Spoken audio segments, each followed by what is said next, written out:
Good day and welcome back to another DBZ Dokkan video. In this video we're going to be taking a look at the AGL Pan GT and just how good she is in DBZ Dokkan Battle.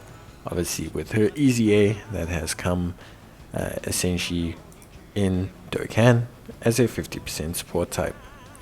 So Pan is pretty cool. 150% AGL type lead. She raises allies attack and defense by 30% with her super attack for 2 turns, which is pretty impressive. It's probably one of the reasons why you're going to see Pan be used just so much in terms of like the game, especially for showcases and stuff. Basically it's going to be something that's, very good. Now, in terms of her passive, it's the same as every other support type unit. So, well, 50% support type unit. So, AGL types get key +3, attack and defense at 10%. An additional 50% for Super AGL, randomly changing key spheres of a certain type to AGL. Attack and defense 50% per key sphere obtained, an additional 20% to 10% crit chance per AGL key sphere obtained. Changes all key spheres to AGL key spheres at 50% or less, and if you've got 3 or more AGL type characters on your team, she'll guard all attacks. All in the family, same lineage, Battlefield, Diva, GT, the Innocent, Shocking Speed, and Sharing the Limits are her link sets. And she's on the Hybrid Saiyans, Dragon Ball Seekers, Goku's Family, Youth, Space Traveling Warriors, GT Heroes, Bond of Friendship, Bond of Parent and Child, and Earthbred Fighters. Now, as with all of the 50% support type units, her success is going to largely depend on the amount of orbs you get.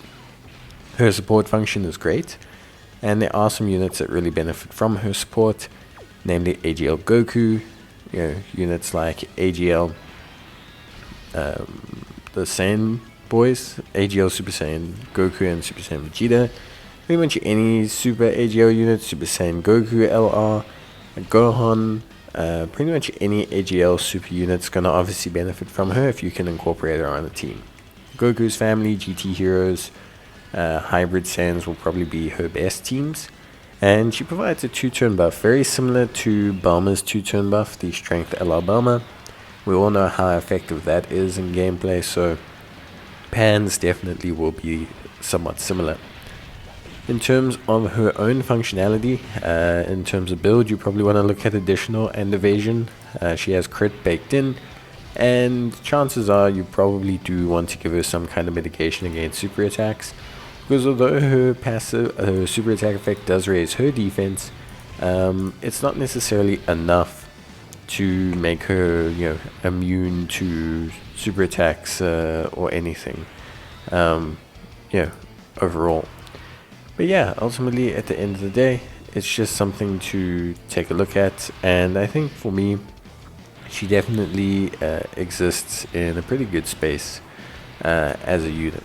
She's got a 2-turn buff, she's quite reliable when it comes to her own performance dependent on orbs, and I think she can engage and facilitate the team quite well. The number of superclass, super AGL units that benefit from her passive is pretty decent. She's got a decent list of units that are, quite successful, and just in general are a good listing of units. AGL UI Goku, the AGL Blue Boys. You've got Super Saiyan 3 Goku as well.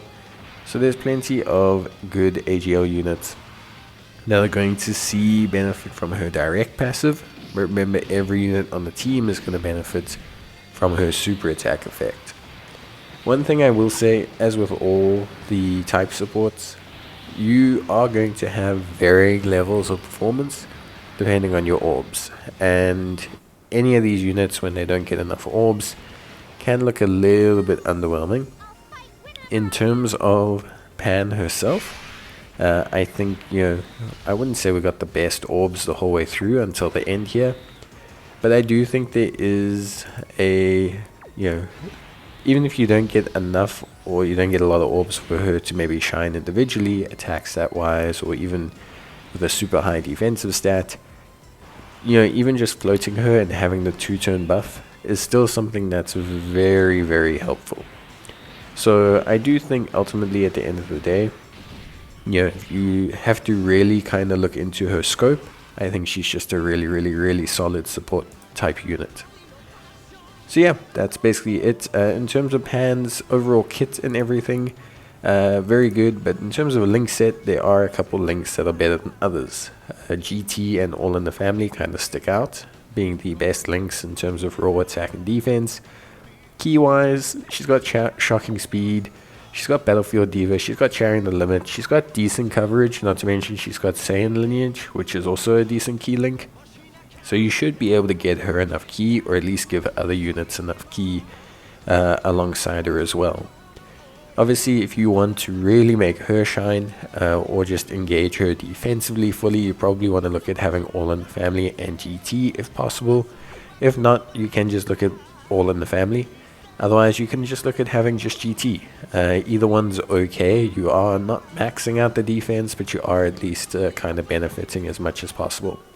From there, it's basically pick one of the requisite key links, whether it's Saiyan Lineage or Battlefield Diva or Shocking Speed or Shattering the Limit.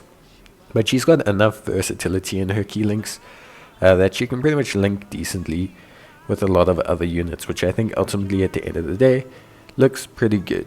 So yeah, that's essentially going to be it from me. Obviously, I think Pan is pretty good. I think she does a fantastic job. And if you did pick her up, I think she's one of the units that's very useful. Although she may not age personally in defense as well as some of the other units, what she will do is the buff she provides will be very useful and very interesting. So that's it from me. Hope you enjoyed the video, and I'll see you guys next time. Bye.